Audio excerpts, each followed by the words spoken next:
katanya.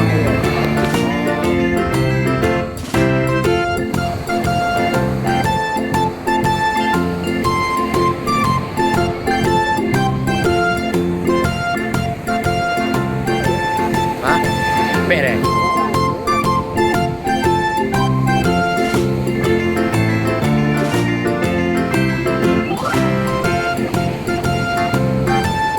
Oh dia taknya dulu nya. Kau baru ada nanya dalam BL ya.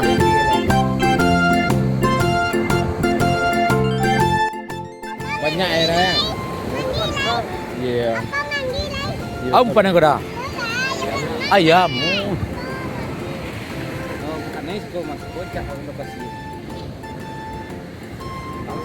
Pek berapa buah? Waduh, iya.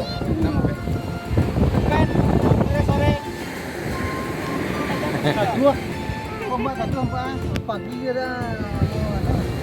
Lewat sikit dekat pagi saya jadi tambah pagi. Biayanya bang. Oh dia tu pada masuk sekarang. Ada mandi wak. Tiga, banyak tu.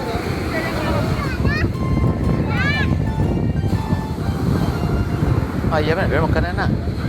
Iya dah. Hah? Gigi-gigi Tapi sakit mah. Ya. Tekan anak dia. Aku pernah ada ayam.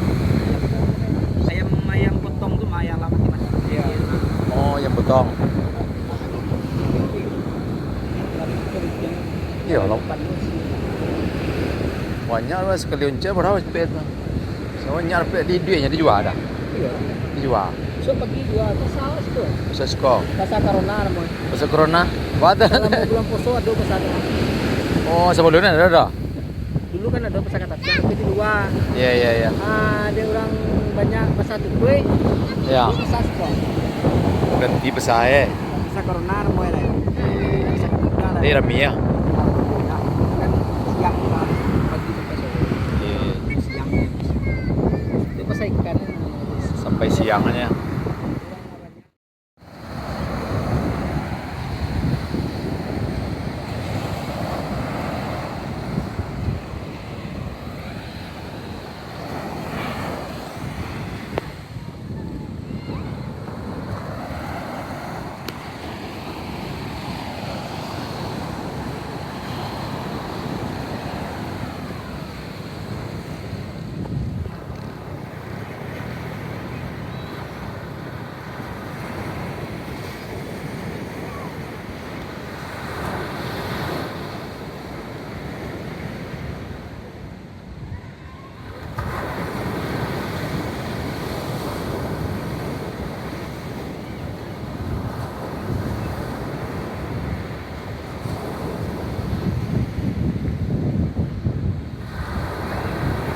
Iya pe.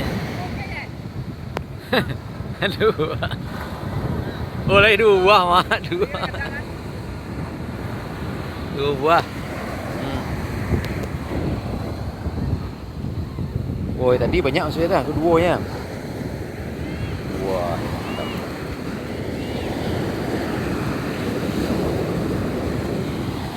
Mudik lu caro eh. Umpan ada makan dah.